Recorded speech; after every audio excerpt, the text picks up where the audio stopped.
Welcome back everyone to the All for Movement podcast. As you know, we like to keep things simple. So today we're going to talk about something which everybody does and which can bring you a lot of health benefits. It's a really powerful activity actually, and it's walking. So just imagine this for a second. It doesn't matter what stage you are at life, 20, 40, 60, you get out of bed in the morning and you just start to move and you just feel good. Now, it's the dream. It's the dream, right? We've been chiropractors for a long time now, right? And the thing we see probably the most is people getting stiff, not really sure why they're getting stiff, but also not knowing how to get themselves back to moving again. So we're going to get started today with talking about just all the benefits, but all the ways you can get yourself moving again with just doing walking. And we'll throw in a couple other simple activities. And now, why we think walking is the most important thing you can do. Yeah, it doesn't matter what age you're at, because if you're 20, there's values to doing walking, which you're not going to necessarily think about when you're 20, but it's definitely going to pay you dividends when you get to 40, 60, 80. And if you're 60 and you're thinking, I'm stiff, I'm sore, but I don't really know how to start, then this one's for you as well, because we're going to teach you how to get yourself up and going again in very simple sort of ways that you can actually just bring into your everyday life. And the plan today is to get actionable things. So no matter where you are, if you think it's too easy, too hard, not for you, too boring, we want to try to make it so wherever you are at, how fit, how strong, or how able you may be, there's something here for you to go, oh, I haven't thought of doing it that way, or I could challenge myself by doing that, or, oh, that seems simple enough, I could try that. Yeah. So that you can do those things. Definitely. So before we get started, just going to quickly throw out the disclaimer. It's just general advice. It's not specific to a particular person or a particular condition. If you are experiencing pain, stiffness, and you need to get the body moving a bit first and a bit of help with this, definitely drop in and see a healthcare professional, so chiro, osteo, physio, your GP, and just get some advice and get yourself up and running first. But if you're moving pretty well and you just want a few tips on, in progressing that for all the different stages of life, then stay tuned, because this is what we're going to break down today in very, very simple terms. Yes, and reminder, if you're here in the inner west part of Sydney, you can always come and see us. You can. If you don't know who to go to and you're around inner west, you can come see us at 5 Dock Osteo Chiro. Yep, and we love helping people, so it brings us joy every day, and it's something that we've always enjoyed. So definitely drop on in, come see us, and give us some feedback as well on our different podcasts that we're putting out. Definitely. And before we got started, just want to glimpse into Scott and I. We just finished our workout. We've been here. We both got here before 6 this morning. We did. Worked out. Yep. We're drinking coffee. Yes. Again, if you're in the West, this is we've got beans from Happy Fields. Happy Fields, yeah. Happy Field we beans. Love Happy Fields bean. Their coffee's delicious. Yeah.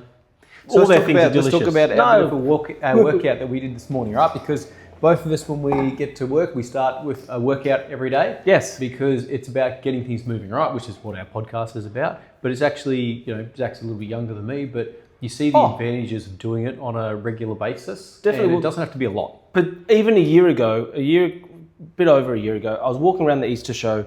I had my son with me. I had him on my shoulders because his legs were tired. By the end of the Easter show, I'd actually hurt my knee because I'd been walking funny with him on my shoulders. Yeah. And then for the next 3 months, because I love hiking, I love walking, I love going to the gym, all these things, I couldn't do any of them. I didn't want to go into the Blue Mountains to go for a hike because my knee was too sore.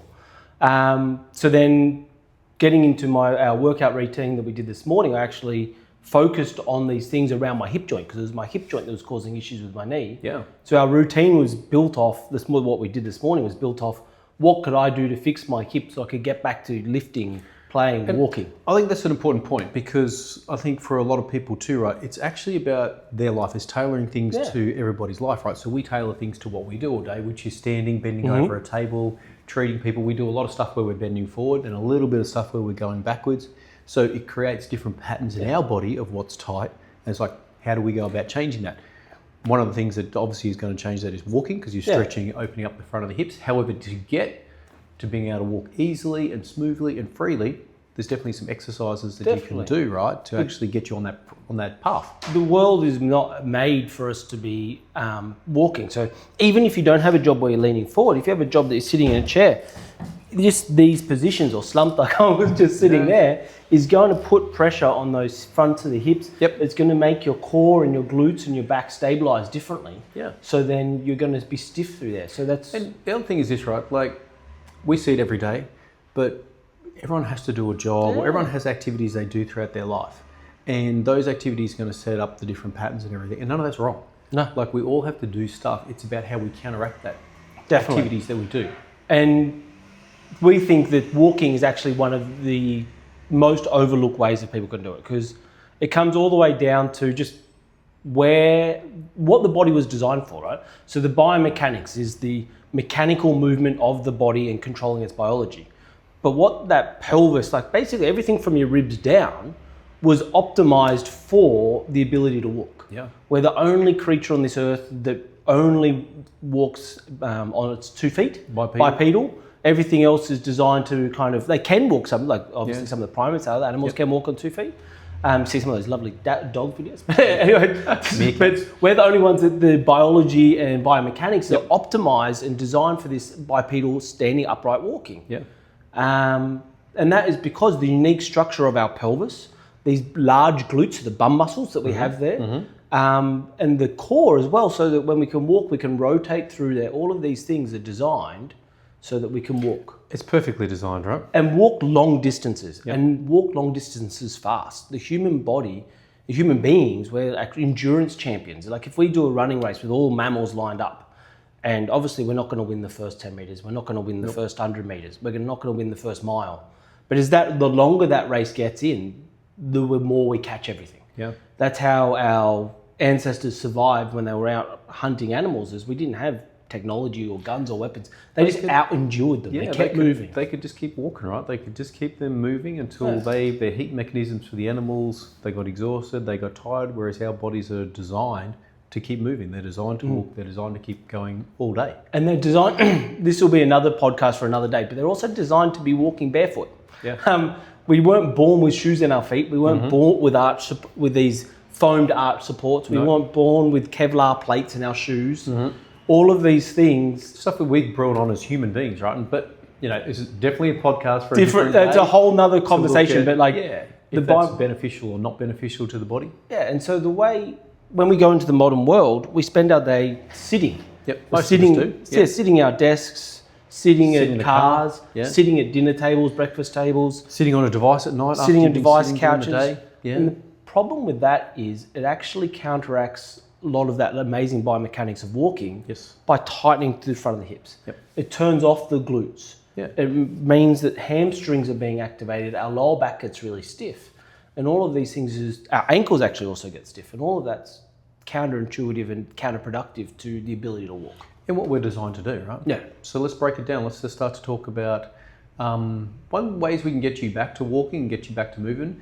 And also what are sort of things to look for? So obviously you were saying the stiffness in and around through the front of your hips, but also stiffness in the ankles. Yes. So if we simplify things just for a second. Yes. You have two different types of joints in your body, mostly, right? So not specifically everyone, but you have a stable joint and a mobile joint. Yeah, and those complement next to each other. Yeah, they sandwich up, go complement stable, mobile. Yeah, so if you've got a mobile joint, so like your ankle is a mobile joint. If it's feeling stiff, it means that the stable joints and everything else around it are also going to be working differently. Yes. So it's about looking at the whole complex. It's looking at the feet, your stability, ankles movement, knee, hip, lower back, and taking that whole picture, and then how with walking, you can improve that whole picture. And this is where, if we go just very quickly again through that, so Scott brushed over some important parts there. Your big toe should be flexible. Yep. Ankle, so the mid part of the foot, so your foot should be quite stable. Arch of your foot. Yeah, arch of your foot should be quite stable and strong. Yep. Your ankle joint that you're familiar with, everyone moving their ankle, they should be really mobile. Knee joints should be quite stable. Yes, they've got to move through a large range, but they don't twist and rotate. They don't twist or bend too much, right? It's just forward and back. Hips, most people have stiff hips. Most people But do. hips need to be really mobile. There's these big, strong joints that need big mobility. And then, of course, next to that becomes the lower back, the lumbopelvic area. That should be really stable. And what most people do for walking, where they get the lower back pain, is because they got the stiff hips, and then, stiff hips, so they're using their lower back to move. So that lower back tiredness, that lower back pain, fatigue is because it's having to work so much. And if you break it down, right, sorry interrupting that. No. If you look at the actual muscles of the body, your big muscles are around your hip. You've got the glutes, you've got your quads, you've got your hamstrings. They're big, strong muscles designed to move your hips. If you look at your lower back, you've got some stronger muscles coming up your back, but there's a lot of little muscles in through there because you want to be doing more little postural sort of movements as opposed to using those muscles for your mobility for walking or lifting. Yeah, and this is where, so if we then bringing back into the walking that lower back, So there were studies around walking. So we all talk about core exercise, right? So everyone, Instagram, like don't get me wrong, six packs looks good on Instagram, but the core is everything from your diaphragm, which is right up here in your ribs to help you breathe, right down to your pelvic floor, and everything to the front, back, sides, and that. That's all your core muscles. Core is not one muscle. Core is it's not just the six packs that looks good on Instagram. It's all of them, all the way down to the depth of the spine. Those little muscles of the spine are still core muscles. And they're important core muscles. Yeah. So when we think about core activation, we often think of bracing, hard planks, sit-ups, things like that. And yes, they might have the biggest peak in terms of total recruitment of muscle fibers.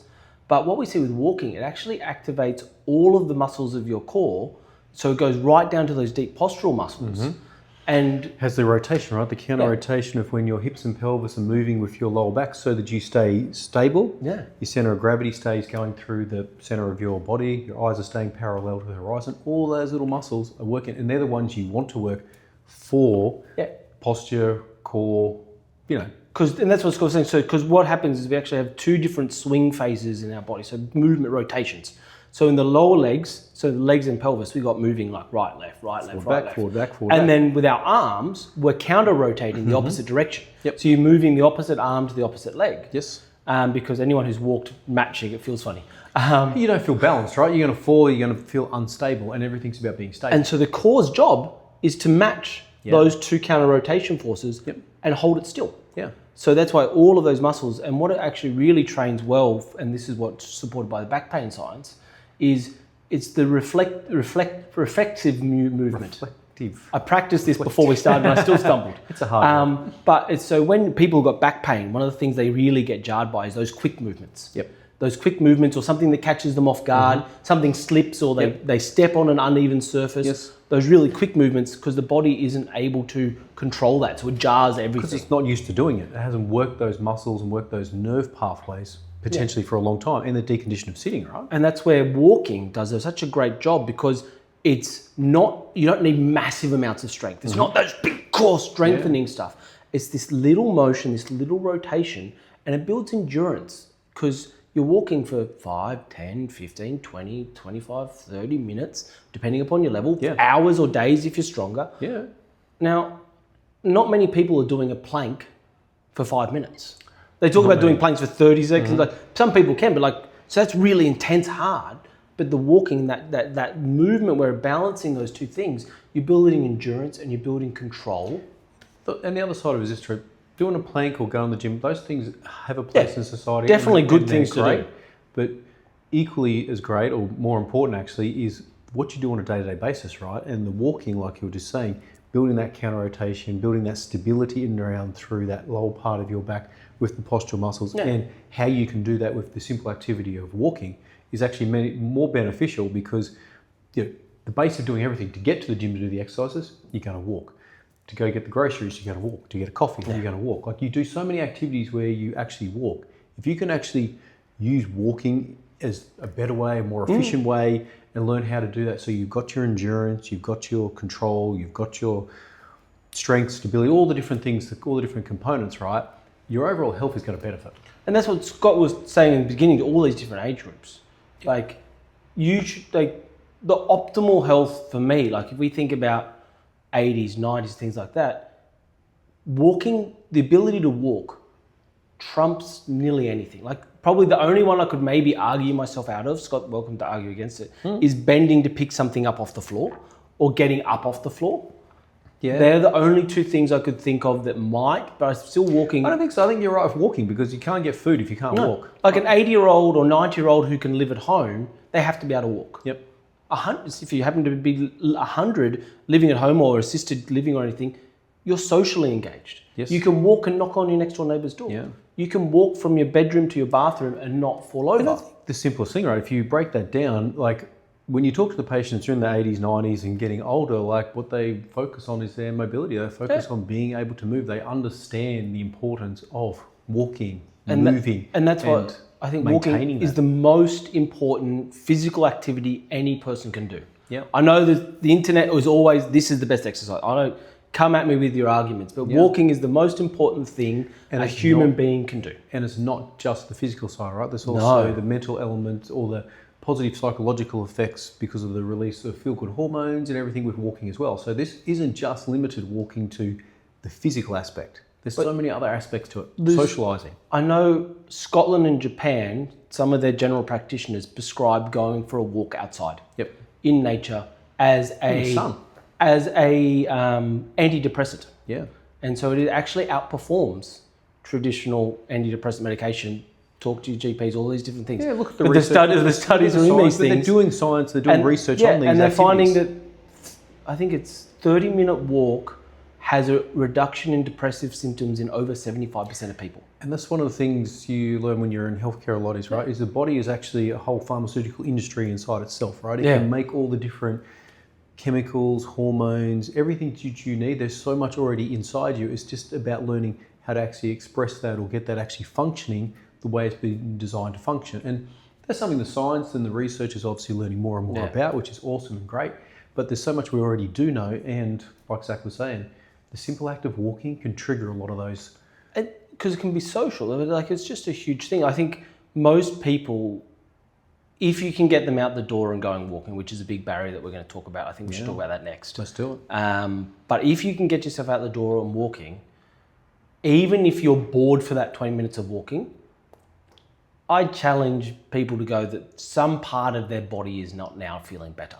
Their back pain may have decreased. Their mood may have improved. Their achy knee, so if you've got injured joints, they may not be happy with it, but going for that walk is going to improve part of, whether it's your mood or physical, how you're feeling. Yeah. And one of the big factors around that is obviously there's the physical activity, right? But it's also, it's breathing, how it brings in your breathing. It's how it brings in your fluid dynamics inside your body. So how your blood supply is moving around your body, because the muscle contraction and relaxing to move pumps fluid around your body. We look at the lymphatics. So if you've been feeling sick, a great thing to do once you start to get over your cold or flu, and a lot of people do it, is they want to start moving, right? Yes. And that helps to drain the lymphatics and get all those, toxins, whatever you want to classify, immune response, help the body to get that processed inside. I don't know did you see, it was a couple of weeks ago, I don't know if I didn't actually look at the publication date, it just came across my feed a couple of weeks ago. So we talk about, you may have heard of cerebral spinal fluid. So it's the fluid that's not blood, that's around our brain and our spinal cord. Acts as a protection. Yeah, acts as a protection, but that's also what brings the nutrients to our nervous system. So with that, so they've been studying it for Alzheimer's, dementias, all these different things, and they're looking at the fluid. And so the assumption had been blood pressure, heart rate was determining the changes in the CSF. Yes. Shorthand for cerebral spinal fluid. Yep. And so they always thought that, when we see exercise and things like that, they saw the change. They thought it must have been blood pressure or heart rate. Yes. But what they're actually seeing, it's more of the contraction of our core and our diaphragm. So those big diaphragmatic breathing, which is one of the things that meditation does, because they see it in meditation as well. It's the actual venous pressure. The pumping effect, pressure right? of the abs contracting against the vena cava vein in your stomach. It's a blood supply thing. The veins in your body. So creating that pressure, which actually creates a change in pressure in the brain, which then changes the blood flow in and out of the brain.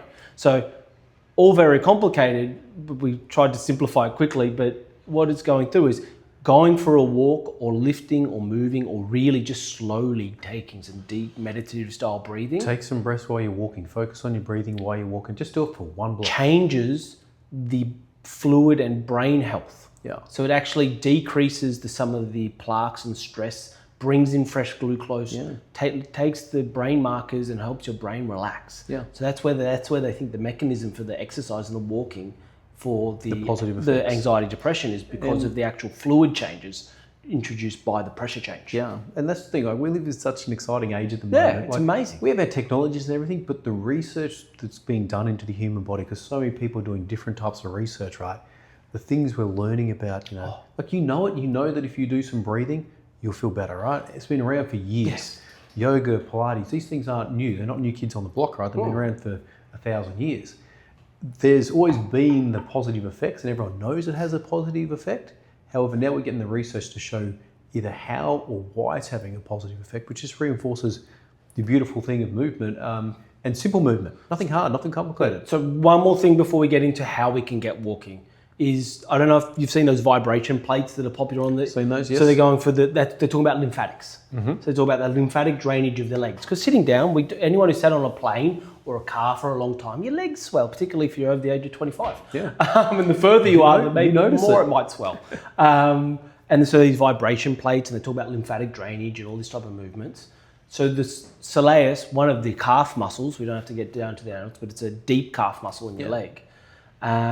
They call it your second heart. Exactly, they call it a second heart. So as that squeezes and pumps, that actually has one of the biggest driving factor of lymphatic drainage. And if we look into one of the things that recruits are to guess, spoiler alert, it's walking. So I guess that for today's topic. It's just like all these things that like we're trying to find vibration plates, and we're trying to do this and that, all these different things to change blood flow and trying to find drugs. Yeah. And you're like, The simple activity of walking does it all. maybe what our biomechanics were designed for, which is walking. Yep.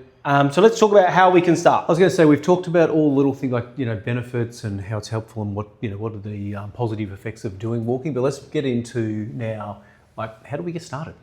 So I think we start with, so everyone would have heard about the 10,000 steps thing. Scott, did you know that's a marketing? So in Japan, a step counter company, the symbol for 10 in Japanese characters, I think it was 10, not 10,000. Okay. Someone can fact check me, that's okay. Looks like someone walking. Okay. So they came up with get your 10,000 steps because it was a really nice marketing picture, because that 10,000 looked like someone walking. Yes. So that's where 10,000 came from. And then if we look at the science behind 10,000 steps, it's not there. Stack up. So what they're saying is any chunk of 500 steps is an additional benefit to you. Yep. So if you're not doing any steps at now, if you aim for 500 steps. So what do you reckon? 500 steps would take you 2.5 minutes? It was 500, it's about half a kilometre. Average walking pace would be 4 kilometres an hour. That's, so, 4 is good. So we'll talk about... If you do like a long walk, if you're aiming for 5 minutes, 5-minute Ks, that's considered to be really fit and doing well, right? Yeah, so if we say that you can do, let's go with 500 steps in 4 minutes. 500 steps in 4 minutes, that's not much of your day. It's not a lot of time. And if you get, what they're saying is if you get 2,000 steps, getting 2,500 steps now has a measurable difference. Now, it's a bigger statistical difference for every 1,000 to 1,500 steps you can add to your day. Yeah. But they see a change from 500. So you're like, I can't get to 10,000 steps. Because I thought, when I was looking into this, I thought it was the opposite. I thought they originally said you had to do more and they watered it down. But no, all the research says just get any more steps than you can do. Every 500, every 1,000 steps you can do more in your day. And it really starts to taper off about 2,000 steps at a time, because that's about 20 minutes of walking. It's about 2 kilometres for most people. Yeah, about a metre per step. Yeah. And so what they find with that 20 metres is that actually helps with back pain and things like that. So this is where, when you're getting started, don't think I have to walk for an hour. I don't have to walk for a day. And this beautiful thing too, right, is the body will adapt quickly. Yeah. So those 500 steps, it's going to create a measurable positive change in the body if you haven't done 500 steps. And you don't have to have something to measure your steps like watches or anything like that. You don't even have to time it. Just if you know you don't walk much or you're not moving much, just walk, stand up from your desk, wherever you are now, walk and touch the wall and come back. And if you do that every now and then, the steps will slowly add up to your day.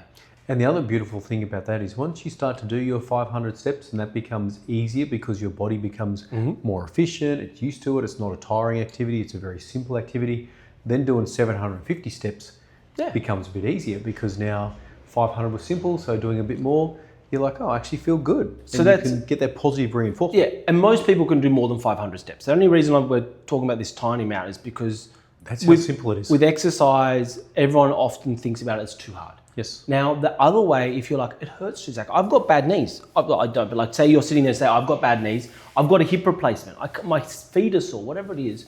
One of the good things is swimming pools. Hydrotherapy pools in particular, if you can find a warm heated pool, because that'll help the muscles relax. It's also more comfortable to get into something warm, so you don't have to go, it's cold. Yeah. Everyone likes a warm shower or a warm bath. So if you can get near a hydrotherapy pool or a swimming pool and just walk there, because that'll take the pressure off. And the other thing it does is it creates some resistance, right? Creates some resistance, gives you some buoyancy, and you can just start there. So that's... And you don't have to know how to swim. All we're looking for is about waist deep. And you're working the muscles. You're working the muscles. Yeah. If you don't live near a swimming pool and there's a body of water or something that you feel comfortable walking up, shallow, smooth river, edge of a bay or what lake or something like that. And we can back this up because we've seen this with a lot of our patients, right? Especially if they've got bad knees or bad hips. If they can get into some water and don't have that force coming into the joint because they're hitting a hard surface like a concrete path or it's actually hard floor. One of our first steps of rehab if we see a patient come with knee replacement or hip replacements is to, get them, make sure the wound dressing's clean and sealed and they're approved to get it wet and all those things. But as soon as they can get into the hydrotherapy, because that takes some of the weight off them, and then they start moving, which gets the blood flow and gives their brain confidence to load and move those areas. And that's an important point, right? It's about having confidence in your body. Yes. So the first step is always, your brain basically is always processing your whole body all the time. And it's processing it, one, to stay balanced, but two, it's about safety. Yeah. Your nervous system is happy when you feel safe. Oh, so it'll stop you if it doesn't like it. Yeah, well, everything you do is you don't push it to that point where you feel unsafe or your body brain reacts against it. You just keep going, okay, I'm safe, I go a fraction further. So it challenges you a little bit. Definitely. But not enough to trigger stiffness, pain, taking a step back. So that's, I think, one of the things we really reinforce. And I think it's important for this conversation, right? Definitely. Is keeping your nervous system feeling safe by lots of little bits as opposed to one big bit, which is too much too far, which negatively reinforces doing an activity. Which is supported by everyone's research in terms of the benefits of walking as well. That you're better off taking these little walking snacks. So if you're sitting at your desk, standing up, walking for 5-10 minutes. If you do suffer back pain and things like that, movement will actually override those pain signals. Well, I think we were talking about this the other day, right? Was the every half hour, if you've got back pain, if you get up and walk around every half hour, it'd have a hyperallergesic effect on your pain. So basically it decreases your pain. It's basically like your body's natural paracetamol or painkiller. Yeah, and the reason being is because movement, if you look at the nervous system, movement and pain are going to the same receptors in your spinal cord. But movement will always get there first because it's faster. Yeah. So if you can just start to walk and get the body moving, then it's going to get there faster. Sorry, everyone. That's our work phone. I'm just going to put that on mute. Apologies. We'll keep going. Yes. So movement is going to get to that part of your spinal cord faster. By getting there faster, it doesn't let the pain fibers actually get activated. So you can start to walk, you can start to move, and that movement is then going to be reinforced positively by strengthening some muscles, improving your mobility, but it's going to keep decreasing the pain because the pain can't actually get registered. Now, you're not going to push it through tissue damage so that you're going to damage stuff. That's why we're talking about feeling safe. It's about getting it moving in lots of little bits, walking snacks. Definitely. So that your brain is just calming everything down. The blood flow is going to get to an injured area, help to improve and heal. But it's ways that you can start to, if you've got a sore knee, get it moving better. Definitely. If you've got a sore back, get it moving better. And you'll start to feel those benefits, assuming there's not something wrong with your injury and we've already screened all those things, you'll start to notice the benefits. It'll start feeling better, that you just keep gently doing it more and more, not pushing past your limits. Yeah. Now, if you're sitting there and go, okay, that's all well and good. I'm not injured. I don't have back pain. I'm feeling good. I'm in my 20s. Which is positive. Which is good. Or 30s, 40s. Amazing. If you're sitting there in your 80s and you're like, this is too easy. How do I make this harder? Yes. Now, the simple thing is you walk further. Yeah. So this is where we start to see maybe the cardiovascular fitness part is aim for 30, 45 minutes. Go for that longer walk, and then if you can walk 30, 40 minutes, don't necessarily you don't have to necessarily walk an hour, 2 hours, 3 hours. Try to do it faster. So the faster we move, the greater that contraction of the core. So because you got to think, if you move your legs faster and your arms faster, that stomach then has to work harder. Yeah. So you're going to get all of these benefits, and then we'll get the heart rate up. So we get some cardiovascular benefits in terms of fitness. We're not necessarily in those 20 minutes, those little 5-minute breaks. You're not going to if you're not moving at all, that will be beneficial. 100%. But for most people, you're not going to challenge your cardiovascular system in 5 minutes. Yes. So then you start to walk 30 minutes, 40 minutes, walk 30, 40 minutes fast. And you go, okay, Zach, I can walk for an hour. I can walk for an hour fast. I can cover 6 Ks an hour. Walking's boring. How do I make that harder? Then we come into things like weighted walking. So this is where I know in the US they're calling it rucking. Yes. Is taking over, where it's basically wearing a rucksack, a backpack with weight in it, because then that pushes your heart rate up. So You got to work harder. work harder. So then you can start with a light load. You can be really, if you're really pushing hard. I like to do some backcountry hiking multiple days and stuff, and your backpack weighs like 20, 30 kilos. If You have done that. when you're doing that, the longer the walk, the lighter the bag. When you're doing that stuff, you'll find you try to walk up an uneven hill with 20 kilos on your back. It's hard work. And because that hill just keeps going. You get around the corner, it's still there. Get around, keep going. You're like you think the gym's going to tire out. If that's how you start doing it. And the amazing thing about walking, osteoporosis. Yes. Osteoporosis is a big thing, particularly in our female patients, females over the 40. All these different things. Hormone levels changing. Yeah. And there's this great Onero program, which is strength training, lifting big weights, building muscle and bone that way. But that's really intimidating for a lot of people. Yes. What's also baked up, because one of the big risks for osteoporosis and stress fractures and osteopenia, hip fractures, spinal fractures, pelvic fractures, foot fractures. Yep. Now, all of those things... And the science shows, right, if you decrease that mobility for a period of time, your health decreases dramatically. If you're over the age of 65 and you suffer a hip fracture... your overall health. Your overall health, because you can't move for a long period of time. So therefore you lose muscle. Yes. And when you lose muscle, you lose the ability to move, which then affects everything else coming through. There's a whole dramatic effect. We'll have a whole nother conversation about muscle mass and strength. Yes. But the good news about walking wise, the best thing in the world is those weighted walks. If you can carry between 5 and 10% of your body weight, I have to double check the numbers, but I believe it's three to four times a week for half an hour to 40 minutes. So you're going to build up to it if you're not there. That actually shows just as good as changes in bone density through the main, like our femoral necks, our lumbar vertebra, our ankles and feet. About around the hip, lower back. The big risk factors for these things. That's going to build the bone density in these high risk factor areas. You don't have to lift weights. Yeah. You don't have to do the big stuff that's scary. They're really good, and I think you should do stuff like that. But sometimes people are like, Zach, I refuse to. I don't want to. It's too scary. It's about feeling safe again, right? It's about having your nervous system feel safe and doing things that you feel safe and supported with. Because if you don't feel that way, you're not going to do it, which is completely natural. And it's not something that we should ever dismiss. No. We should work with it and come up with strategies. Going into the gym, hearing Zach going, lifting up heavy weights is good for my bone density. I've never done this before. I'm going to pick up something heavy. That's a really quick recipe to come and see us for an injury. 100%. And we see that. So, but we're walking. You can do it yourself without necessarily needing healthcare guiding you all the way through. Start with walking. Can you walk 30 minutes fast? Can you put a backpack with a water bottle? So now we're talking roughly a kilo. And then does that feel okay? Get a nice comfy backpack. Then when you're doing it more, you can slowly do that. And you're like, how do I add weight? Simple things is just go to any gym or Kmart, Big W here in any sports store, go online, Amazon. Just you can actually buy backpack related weights that are all nice and cushioned, things like that. But just go on Facebook Marketplace and you can find one people are giving away. And just put a 1 kilo plate in, a 2 kilo plate in, 3 kilo plate in. Build it up to that 5-10% of your body weight. And this is where, and then start doing uneven terrain. And this is where anyone of any age, of any fitness level, if you start adding that load, adding that thing, you'll find your cardiovascular zone 2 training, which can be a different conversation, which is really good for heart health and cardiovascular fitness. You'll build that fitness. So it's not just, walking's too easy for me. I have to lift weights. I have to run. Running, you don't have to run. Running is not the next step from walking. You can just make walking harder. Running is a great exercise. I'm not saying not run, but running is a lot of people get bored of walking and then they go, I need to get fit, I'll have to run. Yes. There's other ways. Walk on uneven surfaces, add weight. You challenge the system more, right? So you can still take your half hour and you can adapt your half hour to make it more and more challenging. And the other thing you can do is you can do half an hour in the morning and half an hour in the evening. And it's maybe not no matter where you are in the world.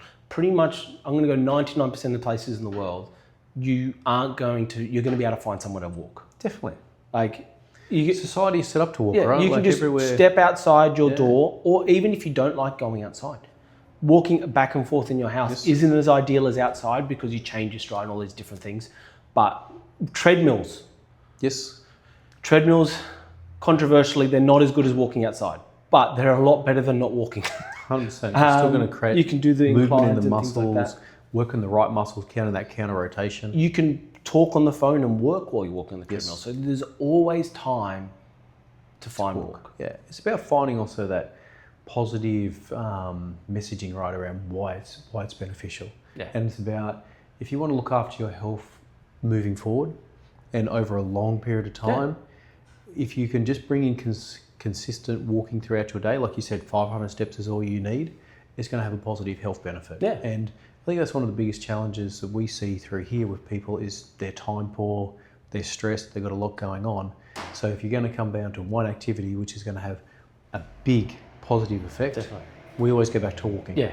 And then it just becomes the part of the life. Like in Yeah. terms of you build it up, get used to it, and you just say, oh, I'll just walk down to get that. I'll walk here to get this. And you'll see the benefits, right? And once you start to see those benefits, then you want to do it. Yeah. So and you know getting back to it, even if you stop for a period of time, you know when you get back to it that you're going to feel good. Definitely. So it gives you that positive, reinforcement to get back to it.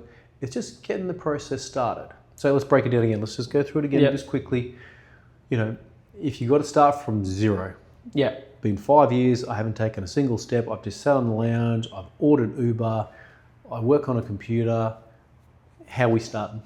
But if you haven't walked a step in 5 years, stand up and start with one step. But like, if you're inside your house and you're worried about injury or worried about how far, like if I walk 5 meters, it's going to hurt me.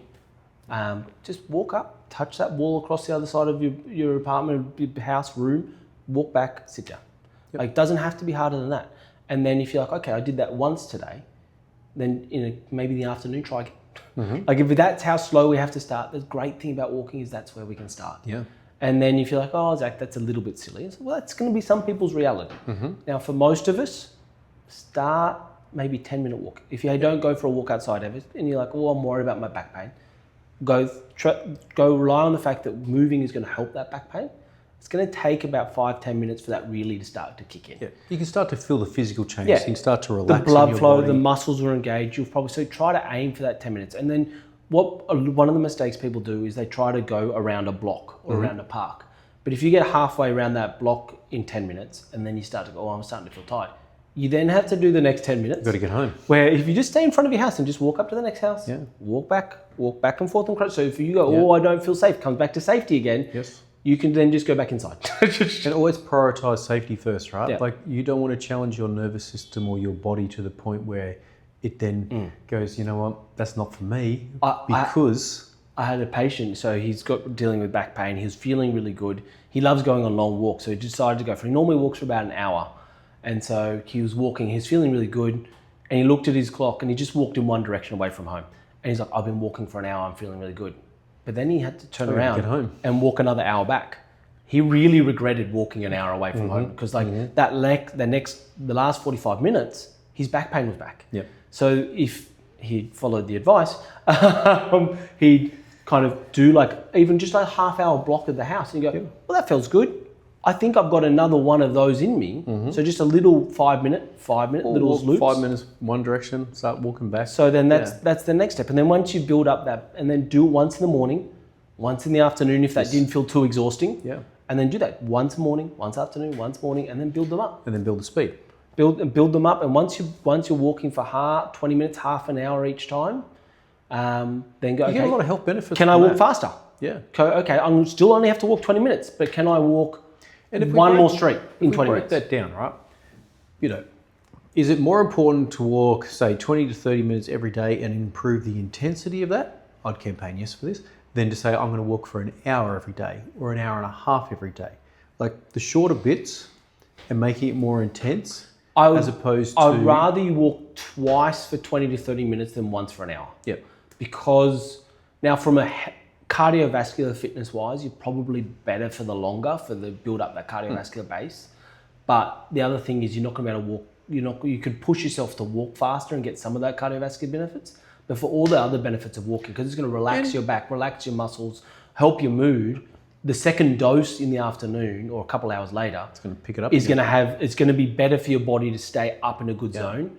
And if we break it down, how many times in life are most people going to need to do an hour of walking at one time? Not at that an often. intenser pace, right? And not that often. And the other thing is, one thing we actually haven't discussed is weight loss, blood sugar, all these different things.